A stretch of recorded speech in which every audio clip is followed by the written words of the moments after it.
ಪ್ರತಾಪ್ನಿಂದ sodium metal ವಸ್ತು ಬಳಸಿ ಸ್ಫೋಟ ಪ್ರಕರಣಕ್ಕೆ ಸಂಬಂಧಪಟ್ಟಂತೆ ಪೊಲೀಸರು ಮಧುಗಿರಿಯ ಜೆಎಂಎಫ್ಸಿ ನ್ಯಾಯಾಲಯದ ನ್ಯಾಯಾಧೀಶರ ಮುಂದೆ ಡ್ರೋನ್ ಪ್ರತಾಪ್ನನ್ನ ಹಾಜರುಪಡಿಸಿದರು. ಈ ವೇಳೆ ಪೊಲೀಸರು 5 ದಿನಗಳ ಕಾಲ ಪೊಲೀಸ್ ಕಸ್ಟಡಿಗೆ ಕೇಳಿದ್ದಾರೆ. ಆದರೆ ಡ್ರೋನ್ ಪ್ರತಾಪ್ನನ್ನ 3 ದಿನಗಳ ಕಾಲ ಪೊಲೀಸ್ ಕಸ್ಟಡಿಗೆ ನೀಡುವಂತೆ ನ್ಯಾಯಾಧೀಶರು ಆದೇಶ ನೀಡಿದ್ದಾರೆ. ಸೋಡಿಯಂ ಮೆಟಲ್ ಯೂಶಲಿ ಅದೊಂದು ಪನ್ನೀರ್ ಶೇಪಲ್ಲಿ ಇರುತ್ತೆ, ಚಿಕ್ಕದಾಗಿ. ಅದನ್ನ ಹೇಗೆ ಸ್ಟೋರ್ ಮಾಡ್ತಾರೆ ಅಂದರೆ ಅದು ಕೆರೋಸಿನಲ್ಲಿ ಸ್ಟೋರ್ ಮಾಡ್ತಾರೆ. ಏನಕ್ಕೆ ಅಂದರೆ ಅದು ಕೆರೋಸಿನ್ ಇಲ್ಲ ಬೇರೆ ಲಿಕ್ವಿಡ್ಸ್ ಇರ್ತವೆ, ಅದರಲ್ಲಿ ಸ್ಟೋರ್ ಮಾಡ್ತಾರೆ ಯಾವಾಗಲೂ.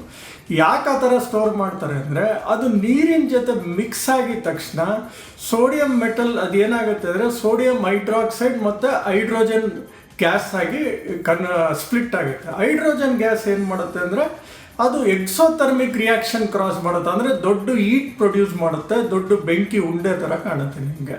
ಸೋಡಿಯಂ ಮೆಟಲ್ ಯೂಶಲಿ ಅದೊಂದು ಪನ್ನೀರ್ ಶೇಪಲ್ಲಿ ಇರುತ್ತೆ, ಚಿಕ್ಕದಾಗಿ. ಅದನ್ನು ಹೇಗೆ ಸ್ಟೋರ್ ಮಾಡ್ತಾರೆ ಅಂದರೆ ಅದು ಕೆರೋಸಿನಲ್ಲಿ ಸ್ಟೋರ್ ಮಾಡ್ತಾರೆ. ಏನಕ್ಕೆ ಅಂದರೆ ಅದು ಕೆರೋಸಿನ್ ಇಲ್ಲ ಬೇರೆ ಲಿಕ್ವಿಡ್ಸ್ ಇರ್ತವೆ ಅದ್ರ. ಇನ್ನು ಇದೇ ವಿಚಾರಕ್ಕೆ ತುಮಕೂರು ಎಸ್ಪಿ ಅಶೋಕ್ ಕೆವಿ ಪ್ರತಿಕ್ರಿಯೆ ನೀಡಿದ್ದಾರೆ. ಮಧುಗಿರಿ ತಾಲೂಕು ಮಿಡಿಗೇಶಿ ಪೊಲೀಸರು ಸುಮೋಟೋ ಕೇಸ್ ದಾಖಲಿಸಿಕೊಂಡು ಎಫ್ಐಆರ್ ದಾಖಲಿಸಿಕೊಂಡಿದ್ದಾರೆ. ಡ್ರೋನ್ ಪ್ರತಾಪ್ನನ್ನ ವ್ಯಕ್ತಿ ಅಲ್ಲಿ ಸ್ಫೋಟಕ ಬಳಸಿ ಸೈನ್ಸ್ ಎಕ್ಸ್ಪೆರಿಮೆಂಟ್ ಮಾಡಿದ್ದಾರೆ. ಒಂದು ಕೆಮಿಕಲ್ ಬಳಸಿ ಬ್ಲಾಸ್ಟ್ ಮಾಡಿ ಅದನ್ನ ಯೂಟ್ಯೂಬ್ನಲ್ಲಿ ಅಪ್ಲೋಡ್ ಮಾಡಿದ್ದಾರೆ. ಸದ್ಯ ಅವರನ್ನ ಅರೆಸ್ಟ್ ಮಾಡಿ ಇನ್ವೆಸ್ಟಿಗೇಷನ್ ಮಾಡ್ತಿದ್ದೀವಿ ಅಂತ ಹೇಳಿದ್ದಾರೆ. ಡ್ರೋನ್ ಪ್ರತಾಪ್ ಅನ್ನೋ ವ್ಯಕ್ತಿ ಈ ಒಂದು ಅಲ್ಲಿರುವ ಕೆರೆಯಲ್ಲಿ, ಒಂದು ತೋಟೆಯಲ್ಲಿರುವ ಕೆರೆಯಲ್ಲಿ ಬ್ಲಾಸ್ಟ್ ಮಾಡಿದ್ದಾನೆ. ಒಂದು ಕೆಮಿಕಲ್ ಯೂಸ್ ಮಾಡಿ ಬ್ಲಾಸ್ಟ್ ಮಾಡಿ ಅದು ಯೂಟ್ಯೂಬಲ್ಲಿ ಅಪ್ಲೋಡ್ ಮಾಡಿದ್ದಾನೆ. ಆ ವಿಚಾರದಲ್ಲಿ ನಾವು ಇಮಿಡಿಯೇಟಾಗಿ ಎಫ್ಐಆರ್ ಮಾಡಿ ಅರೆಸ್ಟ್ ಮಾಡಿದ್ದೀವಿ. ಅರೆಸ್ಟ್ ಮಾಡಿ ಇವತ್ತು ಕೋರ್ಟಲ್ಲಿ ಪ್ರೊಡ್ಯೂಸ್ ಮಾಡಿ 3 ದಿನ ನಮಗೆ ಜುಡಿಷಿಯಲ್ ಕಸ್ಟಡಿ, ಪೊಲೀಸ್ ಕಸ್ಟಡಿ ಸಿಕ್ಕಿದೆ. ಡ್ರೋನ್ ಪ್ರತಾಪ್ ಅನ್ನೋ ವ್ಯಕ್ತಿ ಈ ಒಂದು ಅಲ್ಲಿರುವ ಕೆರೆಯಲ್ಲಿ, ಒಂದು ತೋಟೆಯಲ್ಲಿರುವ ಕೆರೆಯಲ್ಲಿ. ಇದು ರಿಪಬ್ಲಿಕ್ ಕನ್ನಡದ ಬಿಗ್ ಇಂಪ್ಯಾಕ್ಟ್ ಸ್ಟೋರಿ. ತುಮಕೂರು ಜಿಲ್ಲೆಯ ಕುಣಿಗಲ್ ತಹಶೀಲ್ದಾರರಿಂದ ಅಂದಾ ದರ್ಬಾರ್ಗೆ ಅಧಿಕಾರಿಗಳು ಹಾಗೂ ಸಿಬ್ಬಂದಿಗಳು ಹೈರಾಣಾಗಿ ಹೋಗಿದ್ದಾರೆ. ನಾಳೆ ಕುಣಿಗಲ್ ಶಾಸಕ ಡಾಕ್ಟರ್ ರಂಗನಾಥ್ ಅವರ ತಂದೆ ದೊಡ್ಡಯ್ಯ ಅವರಿಗೆ ನುಡಿ ನಮನ ಕಾರ್ಯಕ್ರಮ ಹಮ್ಮಿಕೊಳ್ಳಲಾಗಿತ್ತು. ಶಾಸಕರ ತಂದೆ ನುಡಿ ನಮನ ಕಾರ್ಯಕ್ರಮಕ್ಕೆ ಸಿಬ್ಬಂದಿಗಳು ಕಡ್ಡಾಯವಾಗಿ ಹಾಜರಾಗುವಂತೆ ಕುಣಿಗಲ್ ತಹಶೀಲ್ದಾರ್ ರಶ್ಮಿ ಆದೇಶ ಹೊರಡಿಸಿದ್ದಾರೆ. ಇದಕ್ಕೆ ಸಾರ್ವಜನಿಕ ವಲಯದಲ್ಲಿ ತೀವ್ರ ವಿರೋಧ ವ್ಯಕ್ತವಾಗಿತ್ತು. ತಹಶೀಲ್ದಾರ್ ರಶ್ಮಿ ನಡೆ ಪ್ರಶ್ನೆ ಮಾಡಿ ಸಾಮಾಜಿಕ ಜಾಲತಾಣದಲ್ಲಿ ಆಕ್ರೋಶ ಭುಗಿಲೆದಿದೆ. ಇದೀಗ ತಹಶೀಲ್ದಾರ್ ಶಾಸಕರ ತಂದೆ ನುಡಿನಮನ ಕಾರ್ಯಕ್ರಮಕ್ಕೆ ಹೊರಡಿಸಿದ್ದ ಆದೇಶವನ್ನು ಹಿಂಪಡೆದಿದ್ದಾರೆ. ವಿಜಯಪುರ ಜಿಲ್ಲೆಯಲ್ಲಿ ನಕಲಿ ಬೀಜ ಬಿತ್ತನೆ ಮಾಡಿ ರೈತರು ಸಂಕಷ್ಟಕ್ಕೆ ಸಿಲುಕಾಕಿಕೊಂಡಿದ್ದಾರೆ. ಬಿಜೆಪಿ ರಾಜ್ಯ ರೈತ ಮೋರ್ಚಾ ಅಧ್ಯಕ್ಷ ಎಎಸ್ ಪಾಟೀಲ್ ನಡಹಳ್ಳಿ ನೇತೃತ್ವದಲ್ಲಿ ಪ್ರತಿಭಟನೆ ನಡೆದಿದ್ದು, ನಕಲಿ ಬೀಜ ವಿತರಣೆ ಮಾಡಿದ ಕಂಪನಿಗಳ ವಿರುದ್ಧ ಹಾಗೂ ಕೃಷಿ ಸಚಿವ ಜಂಟಿ ಕೃಷಿ ನಿರ್ದೇಶಕರ ವಿರುದ್ಧ ಲೋಕಾಯುಕ್ತಕ್ಕೆ ದೂರು ನೀಡಲಾಗಿದೆ. ಜಿಲ್ಲೆಯಲ್ಲಿ ಸುಮಾರು 5,34,00,000 ಹೆಕ್ಟೇರ್ನಲ್ಲಿ ತೊಗರಿ ಬೆಳೆಯಲಾಗಿತ್ತು. ಆದರೆ ಜಿಲ್ಲೆಯಲ್ಲಿ 80% ತೊಗರಿ ಬೆಳೆ ಹಾನಿಯಾಗಿದೆ. ಹೀಗಾಗಿ ಜಿಲ್ಲೆಯ 600 ಹಳ್ಳಿಗಳಿಂದಲೂ ಕೂಡ ರೈತರು ಬಂದು ದೂರು ನೀಡಿದ್ದಾರೆ.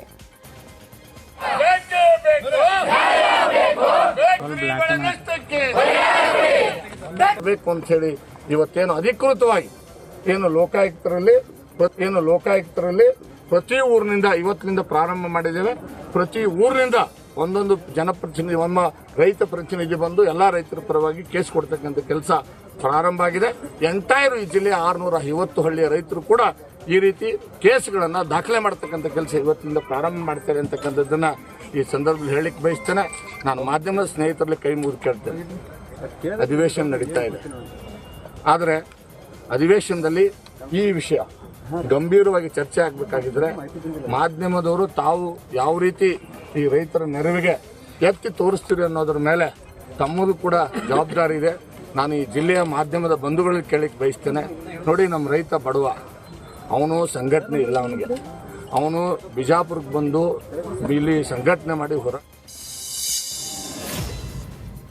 ಟೈರ್ ಬ್ಲಾಸ್ಟ್ ಆಗಿ ಕಬ್ಬು ಸಾಗಿಸುತ್ತಿದ್ದ ಟ್ರ್ಯಾಕ್ಟರ್ ಟ್ರೇಲರ್ ಉರುಳಿ ಬಿದ್ದಿರುವ ಘಟನೆ ಬಾಗಲಕೋಟೆ ಜಿಲ್ಲೆ ಜಮಖಂಡಿಯ ಆರ್ಟಿಒ ಕಚೇರಿ ಎದುರು ನಡೆದಿದೆ.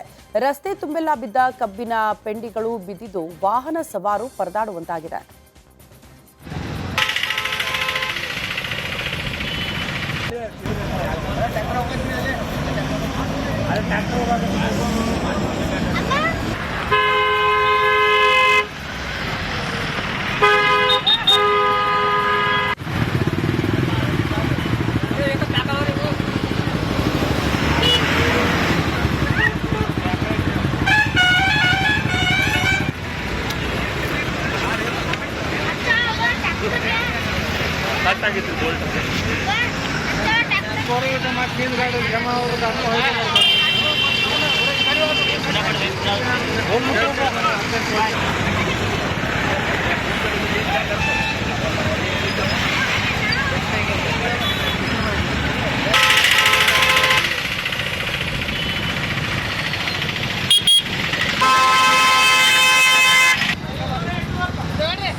ಶಿವಮೊಗ್ಗ ಜಿಲ್ಲೆಯ ಭದ್ರಾವತಿ ನ್ಯೂಟೌನ್ ಪೊಲೀಸರು ಕಾರ್ಯಾಚರಣೆ ನಡೆಸಿ ಬೈಕ್ ಕಳ್ಳನನ್ನ ಬಂಧಿಸಿದ್ದಾರೆ. ತರೀಕೆರೆಯ ಬನವನ ನಗರದ ನವೀನ್ ಎಂಬುವರು ಹೋಂಡಾ ಆಕ್ಟಿವಾ ದ್ವಿಚಕ್ರ ವಾಹನವನ್ನ ಆರೋಪಿ ರಂಗನಾಥ್ ಕಳ್ಳತನ ಮಾಡಿದ್ದ. ವಾಹನ ಕಳ್ಳತನದ ಬಗ್ಗೆ ನ್ಯೂಟೌನ್ ಪೊಲೀಸ್ ಠಾಣೆಯಲ್ಲಿ ನವೀನ್ ದೂರು ನೀಡಿದ್ರು. ದೂರಿನ ಆಧಾರದ ಮೇಲೆ ಪೊಲೀಸರು ಭದ್ರಾವತಿ ಹೆಬ್ಬಂಡಿ ತಾಂಡಾದ ಬೈಕ್ ಕಳ್ಳ ರಂಗನಾಥ್ ಎಂಬಾತನನ್ನ ಅರೆಸ್ಟ್ ಮಾಡಿದ್ದಾರೆ. ಆರೋಪಿಯಿಂದ ಸುಮಾರು 1,02,000 ದ್ವಿಚಕ್ರ ವಾಹನಗಳನ್ನು ವಶಕ್ಕೆ ಪಡೆದುಕೊಂಡಿದ್ದಾರೆ. ಮಲೆನಾಡು ಶಿವಮೊಗ್ಗದಲ್ಲಿ ನಿಧಿ ಚೋರರ ಅಟ್ಟಹಾಸ ಇನ್ನೂ ನಿಂತಿಲ್ಲ. ಇತಿಹಾಸ ಮತ್ತು ಪುರಾತತ್ವ ಇಲಾಖೆ ಅಧಿಕಾರಿಗಳ ನಿರ್ಲಕ್ಷ್ಯದಿಂದ ನಿಧಿ ಕಳ್ಳರ ಹಾವಳಿ ಮಲೆನಾಡಲ್ಲಿ ಹೆಚ್ಚಾಗ್ಬಿಟ್ಟಿದೆ. ಇತಿಹಾಸ ಪ್ರಸಿದ್ಧ ಕೆಳದಿ ಅರಸರ ರಾಜಧಾನಿ ಅನಾಥವಾಗ್ಬಿಟ್ಟಿದೆ. ಇತಿಹಾಸ ಪ್ರಸಿದ್ಧ ಅವಶೇಷಗಳು ಮಹತ್ವ ಕಳೆದುಕೊಳ್ತಾ ಇದೆ. ಬಿದನೂರು ಸೇರಿದಂತೆ ಹೊಸನಗರ ಭಾಗದಲ್ಲಿ ಐತಿಹಾಸಿಕ ಪಳೆ ಉಳಿಕೆಗಳನ್ನ ನಿಧಿ ಚೋರರು ನಾಶ ಮಾಡ್ತಿದ್ದಾರೆ.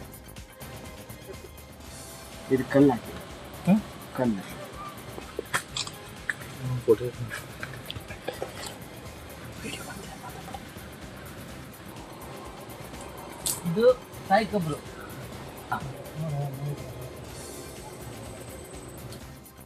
ಎಲ್ಲಿ ಶಿವಲಿಂಗ ಕಾಣುತ್ತೋ, ಎಲ್ಲಿ ಪುರಾತನ ಶಿಲ್ಪ ಕಾಣುತ್ತೋ ಅಲ್ಲೆಲ್ಲ ಈ ನಿಧಿಗಳರ ಹಾವಳಿ ಜಾಸ್ತಿ ಆಗಿದೆ ಇತ್ತೀಚಿನ ವರ್ಷಗಳಲ್ಲಿ. ಶ್ರೀಧರ್ ಗುಡ್ಡ ಎಂಬಲ್ಲಿ ಕಳೆದ ಒಂದು 2 ವರ್ಷದ ಇತ್ತೀಚೆಗೆ ಶ್ರೀಧರ್ ಗುಡ್ಡ ಎಂಬಲ್ಲಿಯೂ ಕೂಡ ಅಲ್ಲಿ ರಸ್ತೆ ಬದಿಯಲ್ಲಿ ಇರತಕ್ಕಂಥ ಒಂದು ಶಿವಲಿಂಗದ ಕೆತ್ತನೆ ಇದೆ. ಆ ಶಿವಲಿಂಗದ ಕೆತ್ತನೆಯ ಪಕ್ಕದಲ್ಲಿಯೇ ನಿಧಿಗಳರು ಭೂಮಿ ಅಗೆದಿದ್ದನ್ನು ನಾವು ಕಾಣ್ತೀವಿ. ಇವರು ಕೇವಲ ಭೂಮಿಯನ್ನಷ್ಟೇ ಅಗೆಯುವುದಿಲ್ಲ, ಅಲ್ಲಿರ್ತಕ್ಕಂಥ ಅತ್ಯಂತ ಅಮೂಲ್ಯವಾದಂಥ ನಮ್ಮ ಪುರಾತನ ಸಂಪತ್ತನ್ನು, ಆ ಶಿಲ್ಪ ಸಂಪತ್ತನ್ನಾಗಲಿ ಅಥವಾ ಶಾಸನ ಸಂಪತ್ತನ್ನಾಗಲಿ, ಇವನ್ ಶಾಸನ ಇದ್ದಲ್ಲಿಯೂ ಕೂಡ ನಿಧಿಗಳರು ಅಗೆದಿದ್ದನ್ನು ನಾವು ಕಾಣ್ತೇವೆ. ಇದು ಇತ್ತೀಚಿನ ವರ್ಷಗಳಲ್ಲಿ ಅವ್ಯಾತವಾಗಿ ನಡೆದು ಬಂದಂಥ ಒಂದು ಕೆಟ್ಟ ಒಂದು ಕೆಲಸ ಅಂಥೇಳಿ ನಾವು ಇಲ್ಲಿ ಹೇಳ್ಬೋದು. ಇದಕ್ಕೆ ಏನು ಕಾರಣ, ಯಾವ ದಕ್ಷಿಣ ಕಾಶಿ ಹಂಪಿಗೆ ಆಗಮಿಸಿದ ಹನುಮ ಮಾಲಾಧಾರಿಗಳು ತುಂಗಭದ್ರಾ ನದಿಯಲ್ಲಿ ಪುಣ್ಯ ಸ್ನಾನ ಮಾಡಿ ಮಾಲೆಗಳನ್ನು ವಿಸರ್ಜನೆ ಮಾಡಿದ್ದಾರೆ. ಇನ್ನು ಶ್ರೀ ವಿರೂಪಾಕ್ಷ ದೇಗುಲದ ಆವರಣ, ತೇರು ಬೀದಿ, ಕೃಷ್ಣ ದೇಗುಲ ಸೇರಿದಂತೆ ಪಾರ್ಕಿಂಗ್ ಜಾಗದಲ್ಲಿಯೂ ಕೂಡ ಸಂಪೂರ್ಣ ಹನುಮ ಮಾಲಾಧಾರಿಗಳಿಂದ ಕೇಸರಿಮಯವಾಗಿತ್ತು. ಹನುಮ ಮಾಲಾಧಾರಿಗಳಿಂದ ಹಂಪಿ ಸದ್ಯ ಕೇಸರಿಮಯವಾಗಿದೆ.